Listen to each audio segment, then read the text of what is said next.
Hello, 90 people. I'm sorry that I have to be gone, and I'm sorry that this is the way that we have to learn this material, but it is what it is. So, I am going to work several of these problems just like I would normally do in class and explain things to you, and then I'm going to embed a quiz just like I did for the syllabus at the beginning of the term at the end of that that example that I just showed you. So what you need to do is you need to take notes. Take notes, write down the problem, write down the answer as I'm working it, and then the quiz that will pop up will ask you what the solution was to that answer. Now, I don't have math print on this quiz, so it's going to look kind of silly. But more than anything, it's just going to make sure that you are paying attention and you're taking notes. And I may not ask you what the total solution is. I might just ask you, what is the last term? And then you have to tell me what the last term is. So anyways, I'm going to fiddle around with this, and we're going to see how it works out. And this quiz that I'm giving you is truly not meant to make or break your grade. It's just to make you take notes while I am not there to teach you. So here we go. Okay, so for on pages like this, I don't want to read you the page. So I'm going to give you a few minutes. You might want, well, not really a few minutes, but I'm going to give you a little bit of time. You might want to hit pause and read the page, and then on the next page I'll go through and explain what it was saying.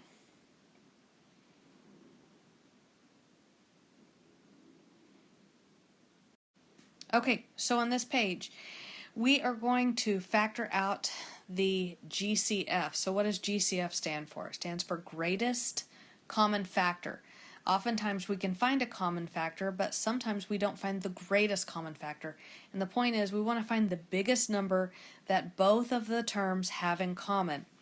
So looking at number 1, I have a 20x squared and I have a 35x. Now, you might see pretty quickly that they both have a 5 in common that we can factor out. But what you may not realize is that this one has 2 x's and this one only has 1 x. I cannot factor 2 x's out of this one right here on the right. So I can only factor out the smallest number of variable terms that they have. So I am going to factor out a 5 and an x, because I cannot pull an x squared out of that second term. So now I will put my parenthesis and I will ask myself, what times 5 gives me 20? And that number is 4. Now I have 1x here. I need 2 x's, so that means I'm going to have to put 1x right there. Now this is a plus, so I'm going to bring down a plus. What times 5 would give me 35? 7. And I've already got 1x, I only need 1x, so I'm not going to put an x next to that 7. So then what you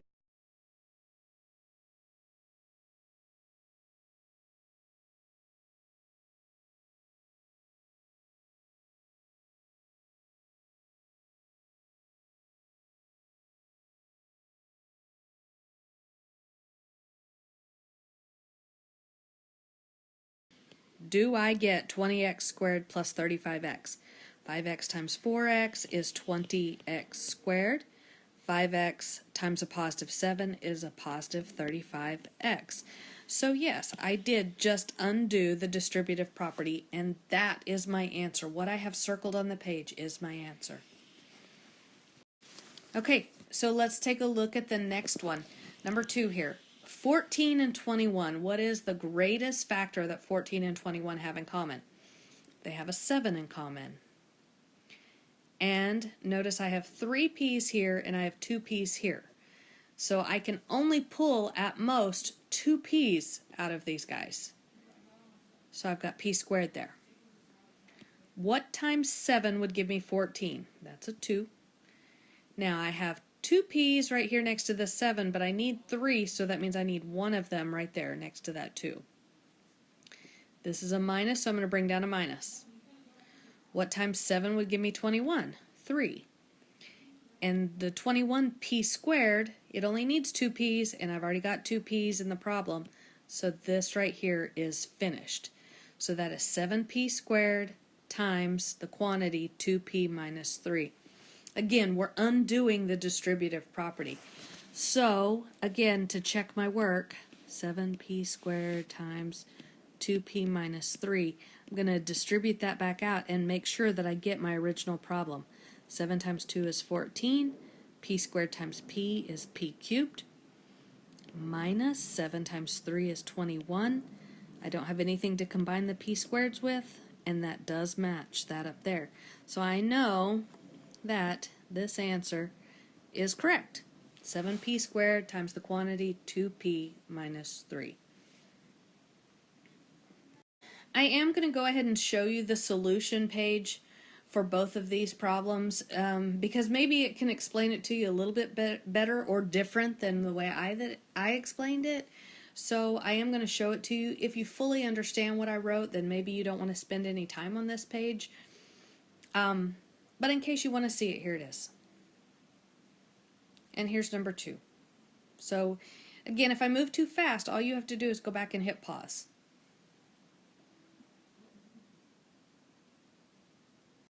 Okay, this page has a typo on it.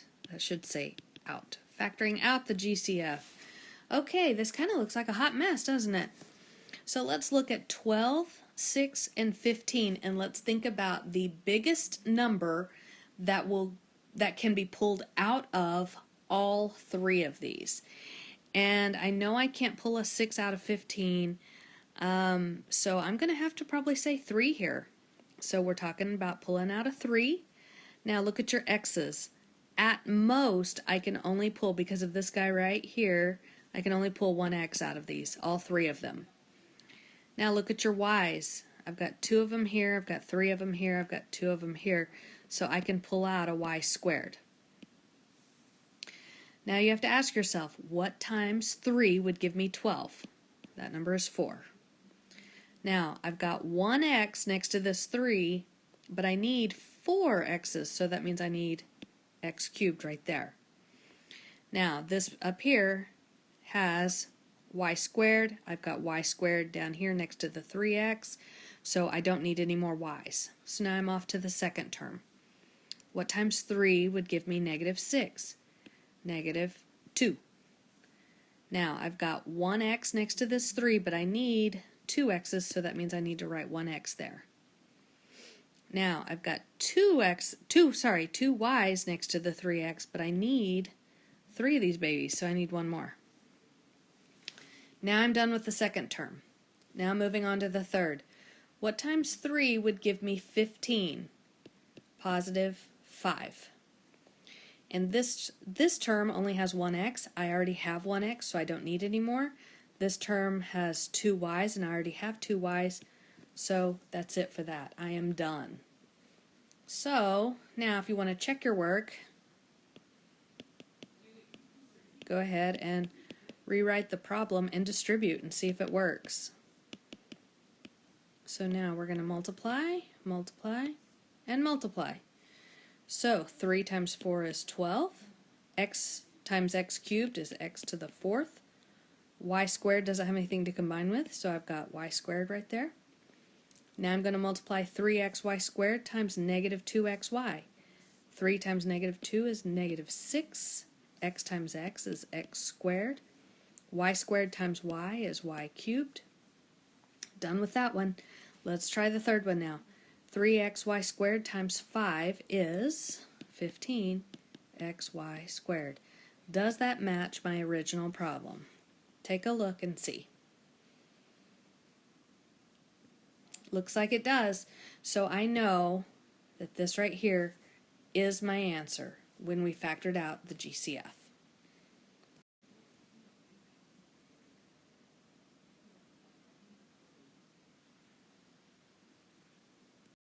Alright, so let's take a look at this one. Let's factor out our GCF first, and then we may have to do some more factoring after that. So, 2, 6, and 20, they all have a 2 in common, so I'm going to pull out a 2. the smallest x's that I have is x squared, so I'm going to pull that out. Smallest y's, we have one y in each of these terms. So now 2x squared y times what would give me 2x to the fourth y? And that answer is x squared right there. I don't need anything else with that. So what times 2x squared y would give me a negative 6x cubed y? Minus 3x. I don't need any more y's. What times 2x squared y would give me a negative 20x squared y? And that is negative 10. I don't need any more x squareds or y's.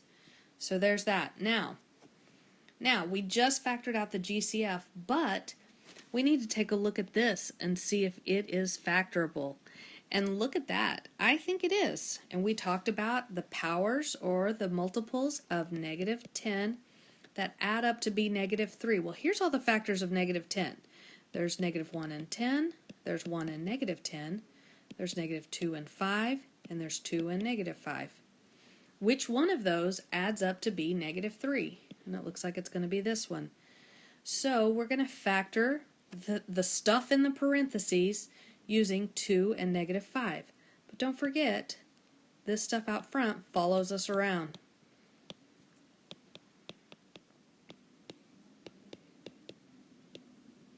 All right, it is completely factored now. Okay, so this page looks slightly different than the last page, but it does not matter which order you write these in. Okay, so we actually do have the same answer. Here's your warning page. When factoring a polynomial, always completely factor it. This is a pretty important page too. If your leading coefficient is ever negative, then you have to factor out that negative. Now, you might be able to factor out a negative 2 or a negative 3, but at the bare minimum, if that leading coefficient is negative, you need to factor out at minimum of a negative 1, just to get that negative away from that leading coefficient. Okay, so let's take a look at this one.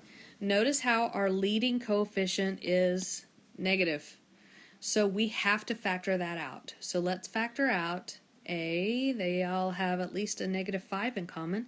So we're going to factor out a negative 5. And can I factor out any x's? It looks like I can factor out at least one x. So what times negative 5x would give me negative 5x cubed? And that answer is x squared. What times negative 5x would give me a positive 30x squared? And that is a negative 6x. And what times negative 5x would give me a negative 40x? That is a positive 8. Now let's see if we can factor this stuff inside the parentheses. So I want factors of 8 that add up to be negative 6. All of the factors in pairs of 8 are negative 1, negative 8, positive 1, positive 8, negative 2, negative 4, positive 2, positive 4. Which one of those adds up to be negative 6? This one right here. So the stuff inside the parentheses factors to be x minus 2, x minus 4, but don't forget to bring this down. So this thing is completely factored.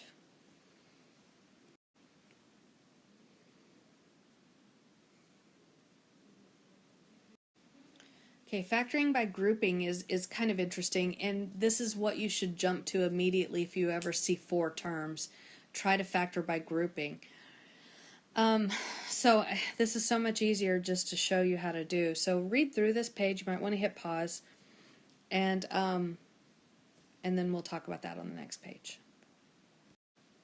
Okay, so this is what I'm talking about. If you ever have 4 terms, notice I've got 1, 2, 3, 4 terms. If you ever have 4 terms, you should immediately think about factoring by grouping. So here's how I factor by grouping. I underline the first 2 terms and I underline the last 2 terms. And then I only look at them 2 terms at a time.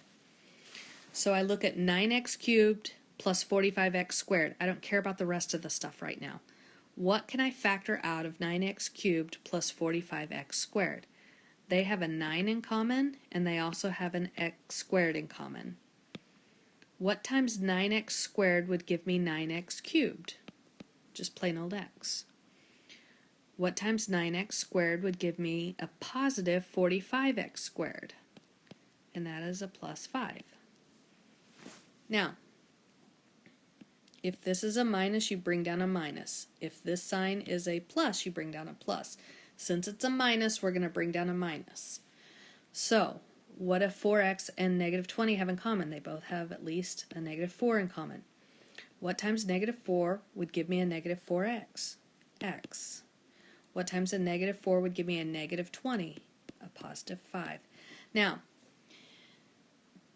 when you factor by grouping, this right here plus this right here, not plus, but and this right here have to be the same.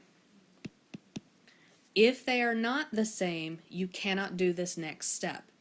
So if we look at this in terms of here's one term separated by another term, by that minus sign in between, what do those two terms have in common? They both have an x plus 5 in common. Since they have an x plus 5 in common, we can factor out the x plus 5, and what we're left with is 9x squared minus 4. Okay? Now, we talked about the difference of squares yesterday. So, this thing right here can also be factored. I don't know if you remember that. But, anytime you see a difference of squares, it can be factored to be, don't forget your x plus 5, 3x minus 2, 3x plus 2. And those don't have to be written in that order. You could swap the order of all of these parentheses as long as you have one of each of them. So this is completely factored.